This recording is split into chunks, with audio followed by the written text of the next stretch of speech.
Bonjour, moi c'est Marion, j'ai 32 ans, j'habite à Auray en Bretagne. Je suis coiffeuse à domicile.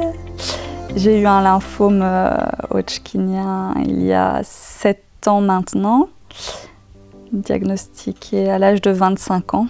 Avant mon lymphome, j'habitais en Australie. J'étais partie... En fait, j'ai fait beaucoup de saisons dans la coiffure et puis je suis partie m'installer en Australie et voilà, je me cherchais, je pense, j'étais un peu perdue, assez pessimiste et bien noire aussi, et donc je suis rentrée en France. Je pense que le lymphome était en moi, mais je pense que je savais que j'avais une maladie grave, mais je ne voulais pas le reconnaître. Et puis je suis rentrée à Belle-Île-en-Mer, où là j'ai trouvé un emploi. Et puis là, là ça n'allait pas, j'avais des ganglions dans le cou voilà, la maladie était là quand même. Alors le diagnostic, ça s'est très mal passé. Enfin, en fait, plus pour les médecins que moi, parce que le médecin, il a un peu tourné autour du pot, je pense qu'il avait du mal à me dire. Et en fait, j'ai eu aucune réaction quand il m'a dit que j'avais un cancer, parce que dans ma tête, si je devais mourir maintenant, c'était la vie qui choisissait. Donc je leur ai dit que je voulais pas me soigner.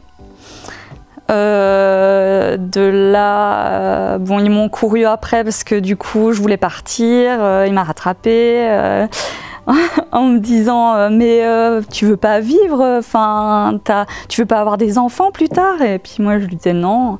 Mais t'as pas un amoureux? Bah non. Puis voilà, c'est comme ça. Si je dois partir, je dois partir. Et donc voilà. Et puis en fait, je suis quand même rentrée dans le soin parce que les médecins, ils nous abandonnent pas comme ça, et ils ont raison d'ailleurs, merci. Et puis je suis rentrée dans la chimiothérapie, puis dans le traitement. Et donc toujours avec l'idée que si la vie avait choisi ça, c'était, voilà, je laissais faire les choses. J'ai dû m'enfermer 1 mois chez moi, je voulais voir personne, j'étais dans ma chambre, dans le noir, c'était vraiment glauque. Et puis, très bizarrement, il y a une nuit où je me suis réveillée dans la nuit, et c'était comme un déclic, je me souviens, mais ça je m'en souviendrai toute ma vie. C'était comme s'il y avait une petite voix qui me disait « Bon, maintenant c'est bon, t'arrêtes tes conneries, soit tu vis, soit tu meurs, mais... reste pas entre les deux, quoi. Faut choisir à un moment donné. Et puis j'ai choisi de vivre. À partir du moment où j'ai choisi de vivre, alors là, j'étais à 100%, c'est bon, maintenant, je choisis de combattre cette maladie, donc tu te donnes à fond. Donc là, je me suis donnée à fond, vraiment. Je faisais du sport, je me forçais à combattre la maladie. Et puis après, je l'ai combattu, et puis voilà, j'ai décidé de me reconvertir aussi, me reconvertir, mais sur un métier qui quand même s'approche de mon métier, ça reste dans le bien-être aussi, donc j'ai appris à masser les gens, donc par le toucher, donc ça je pense que c'était important aussi. Et puis j'ai appris aussi que je pouvais être heureuse professionnellement. Mais ça, c'est venu un peu plus tard. Et que, en fait, ouais, c'est vrai qu'en ayant plusieurs compétences et puis avec ce que j'avais traversé, j'ai décidé de créer mon entreprise parce que je m'en sentais capable, et que, voilà, quand on a une maladie comme ça, après, je pense que on se sent plus fort aussi pour faire, on a plus confiance aussi, on se donne vraiment à fond dans nos projets, et puis on essaie de réaliser nos rêves. Alors oui, on revit avec un lymphome complètement, même c'est encore mieux, c'est une seconde vie, mais elle est 10 fois mieux parce qu'on profite de chaque instant présent, et que, on sait que la vie, c'est précieux. Ma situation d'aujourd'hui, est-ce que le lymphome y a contribué? Oui, totalement. C'est sûr que ça a joué, et puis surtout au niveau de mon caractère, quoi, parce que je vois plus du tout la vie de la même façon. Je suis positive et je suis plus du tout pessimiste et je broie plus du noir en fait. Voilà. Et en plus le truc c'est que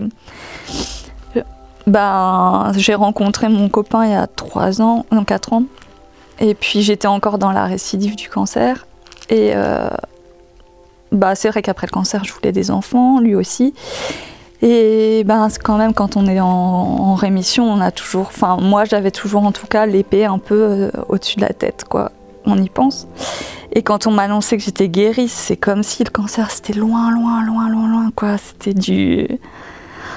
Là, pour moi, mais j'y pense plus, quoi. Et le lymphome, c'est derrière moi, quoi. Et le fait de me dire... Et puis voilà, on a voulu on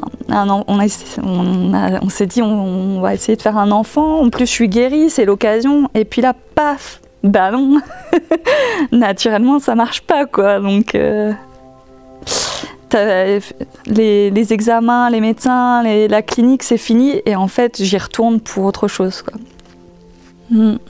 Là, honnêtement, franchement, ça a été comme... Le fait de me dire que je dois aller en FIV et tout le bordel, ça a été comme comme si le cancer revenait, quoi. Ouais.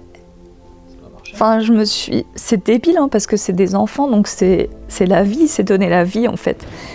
Mais du coup, faut retourner à l'hôpital et tout. Faut encore se piquer, là. Et ça rappelle le cancer, quoi. Enfin... Et du coup, je me dis, t'es conne... Ton corps, il en a assez bavé, quoi. Laisse-le tranquille, quoi. Mais en tout cas, ça c'est clair que ça, le cancer, ça a changé ça aussi en moi, puisqu'au final, je voulais pas d'enfants à la base. Et par contre, depuis le cancer, oui, je veux des enfants. En fait, à partir du moment où on m'a dit, t'auras peut-être pas d'enfants, t'auras peut-être jamais d'enfants, j'en ai voulu. Comme quoi, l'être humain, c'est vraiment... C'est vrai qu'il y a 7 ans, il y avait que ça qu'importait, c'était de vivre, quoi. Et maintenant qu'on vit, en fait, je vis à 200%, donc c'est normal, je veux donner la vie.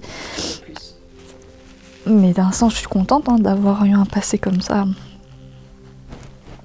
C'est l'avenir. Je